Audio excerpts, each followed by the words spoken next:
C'est dans le cadre de l'aide personnalisée qu'on a décidé avec l'association Ludambule de projeter des ateliers jeux avec les enfants afin d'inciter les parents qui ont des difficultés à s'approcher des enseignants de pouvoir venir dans l'école dans des conditions particulières dans lesquelles ils se retrouvent plus facilement et dans lesquels ils osent approcher et l'enseignant et le lieu scolaire. En collaboration avec une association qui met à disposition donc, des jeux de société, nous organisons donc sur ce temps de 3/4 d'heure des ateliers jeux.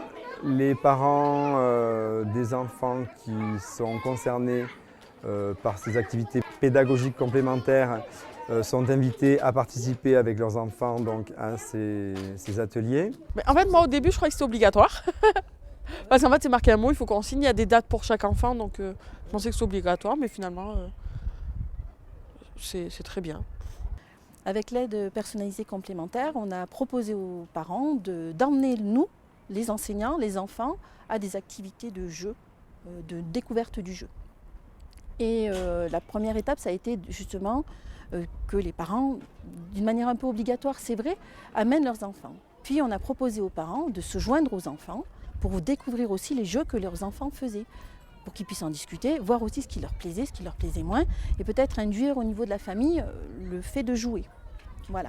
Et donc avec cette aide personnalisée, petit à petit, des parents donc, se sont portés volontaires, ont accepté de venir et sont entrés dans le jeu, dans notre jeu, on va dire. Et à partir de ce moment-là, ça s'est agrandi, ça a été de plus en plus important. Voilà. Et ça s'est fait naturellement, on va dire. Voilà. Sans forcer, sans contraindre. Et petit à petit, les ateliers se sont enrichis de plus en plus de parents. On a voulu que les parents s'approchent plus de l'école, parce qu'on est dans un quartier particulier, et les parents ont peur de l'école. Donc peur des enseignants, peur du relationnel. Donc mettre en confiance les parents, c'est pas évident, ça nous prend une grande partie de l'année. Et en fait, avec cette approche par le jeu, on arrive petit à petit à amener des parents qui étaient assez récalcitrants à venir nous parler, à parler des enfants et à parler du jeu. Et par le jeu, on arrive à établir une communication qu'on n'avait pas jusque-là. Alors au début, on était un peu sceptiques parce que c'est vrai c'est pas simple de discuter avec les parents, de les mettre en confiance.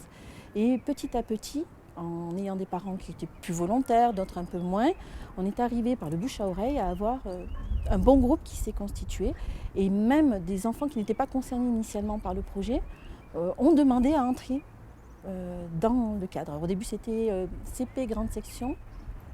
Et on est arrivé même à que certaines moyennes sections entrent dans le projet avec nous et des parents volontaires pour venir accompagner leurs enfants et jouer. Les enfants sont arrivés à motiver leurs parents et on a de plus en plus de familles qui étaient au départ des cibles qui viennent aux ateliers qui sont proposés. Et du coup, on arrive à capter donc les familles qui au départ ne seraient pas venues à l'école pour jouer. Déjà à l'aide des enfants, qui, désireux de venir avec les copains participer, ont décidé leurs propres parents à venir aussi. Ça me fait plaisir de venir jouer avec ma fille à l'école. Enfin, j'aime bien moi personnellement, c'est quelque chose qui me plaît. Donc, parce qu'à la maison, on n'a parfois pas trop le temps. Donc il y a des moments comme ça où on peut profiter de nos enfants avec des jeux. C'est vraiment quelque chose de très positif, même si au départ ça a été un petit peu long à mettre en place. Il y avait quand même de la part des parents une certaine réserve, pas l'habitude de venir à cette heure-là, l'habitude d'accompagner les enfants, de venir les récupérer, mais pas de participer, pas d'entrer dans les locaux. C'est pour ça aussi qu'on a choisi le lieu de la garderie, parce que c'est un lieu central, un lieu plus convivial, et de ce fait les parents osent plus facilement entrer que dans les classes. On est dans une salle où des jeux de la ludothèque sont installés et en fait on joue avec nos enfants, on leur apprend des nouveaux jeux. Le jeu constitue un support d'apprentissage, notamment avec tous les enfants qui peuvent avoir des fois des problèmes de comportement. Nous, ça nous aide aussi à voir les enfants dans un angle différent par rapport au jeu. Ils arrivent à révéler des aspects de leur personnalité qu'on ne connaît pas autrement, et aux parents aussi d'ailleurs. Les parents sont impliqués dans cette action dans la mesure où ils ont la possibilité de venir jouer avec leurs enfants.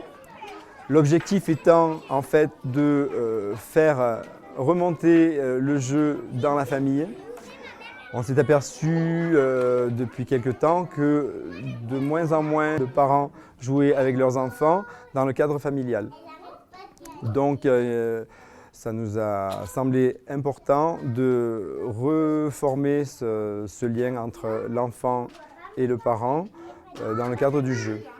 De toute manière, le jeu a toujours un but pédagogique. Savoir jouer à plusieurs, accepter de perdre, accepter de gagner.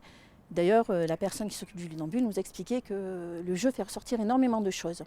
Accepter de coopérer, accepter de s'opposer, accepter de perdre, c'est l'élément le plus difficile. Il y a aussi l'approche de la compréhension du jeu. Comprendre une règle, être capable de la restituer. Les enfants éprouvent vraiment beaucoup de plaisir à jouer. Ils découvrent des jeux qu'ils ne connaissaient pas et certains envisagent de se les faire offrir. Ça peut être des cadeaux pour Noël, pour l'anniversaire et ont envie de jouer et de continuer à la maison. Donc je pense qu'ils incitent les parents à acheter des jeux qu'ils n'achèteraient pas d'habitude. Dans un quartier où certaines familles sont en difficulté vis-à-vis de la lecture, les parents se sentent moins en difficulté avec le jeu. C'est quelque chose qui les repousse moins et qui leur permet de ne pas être en difficulté vis-à-vis de leurs enfants et aussi de l'école, justement, parce que on s'aperçoit que certains parents ne viennent pas à l'école ou viennent très difficilement à l'école parce qu'ils sont en difficulté vis-à-vis de la lecture. Il y a des parents qui ont peur du jeu par rapport à la règle du jeu écrite. Donc on s'est rendu compte que cette approche-là du jeu mettait en difficulté. Donc des parents qui ne savent pas bien lire ou qui ont un peu de mal à comprendre parce que les phrases sont trop longues, parce que c'est trop technique. Par le jeu, par le fait que des adultes viennent et expliquent le jeu, donc on oralise au maximum, les parents acceptent ensuite de venir jouer puisqu'ils ont compris la règle du jeu, ils sont capables de la restituer à un autre niveau. Donc cette approche de savoir lire, ne pas savoir lire la règle, comprendre ou ne pas comprendre, dans le groupe en fait, on ne le voit plus. Donc les parents après sont volontaires pour venir et accepter de participer. Les parents qui ont un peu plus de difficultés sont généralement en retrait du jeu, observent d'un petit peu plus loin et c'est à nous en fait de les inviter à venir s'asseoir autour de la table et de s'approcher du jeu. Voilà. Mais ce n'est pas toujours facile, hein, mais bon. Les parents qui n'osaient pas au départ, qui étaient vraiment réticents, petit à petit on arrive à les décider. Et par rapport à certains parents, moi je trouve que c'est très important au niveau de la communication, parce que les rapports avec les parents sont très différents. On est en situation de jeu, les enfants jouent, les parents osent approcher l'enseignant, peuvent poser des questions qu'ils n'auraient pas osé poser autrement, et ça crée des liens complètement différents, des interactions complètement différentes entre l'enfant, l'enseignant et les parents. Petit à petit, on arrive à capter un peu plus de familles et justement donc à faire venir des familles qui ne seraient pas automatiquement venues à l'école, des familles qui ont plus de mal à entrer dans l'école justement. Alors après, ce qui se passe à la maison, je pense qu'il y aura un deuxième temps dans ce projet qui fera qu'on fabriquera des jeux certainement et que les parents seront invités à venir fabriquer des jeux avec nous. Et à partir de ce moment-là, je pense que le jeu rentrera à la maison aussi, plus facilement. Mais même ça donne des idées de jeux qu'on peut offrir aux enfants parce qu'on sait que ça a marché. Sans rentrer vraiment dans la familiarité, que les parents viennent plus facilement nous parler. C'est-à-dire qu'on va jouer, on va se retrouver à la même table. C'est les enfants qui jouent, on ne va pas forcément communiquer directement. Mais à un moment donné, on va être un peu en retrait pour laisser les enfants justement jouer. Et les parents vont venir vers nous et discuter de leurs enfants. Alors ça peut être de l'approche familiale, de ce qu'ils font à l'extérieur, de ce qu'ils ont aimé, pas forcément lié à l'école. Ce qui fait que ça fait une approche différente. On n'est plus sur un, pas sur un piédestal, mais on n'est plus de l'autre côté de la barrière. On est du même côté de la barrière. Et ça permet de communiquer. Et quand on dit les choses, c'est beaucoup plus facile. On peut s'exprimer sans que ça soit dans le jugement ou l'impression que ça va. Si on parle, c'est que ça ne va pas aller.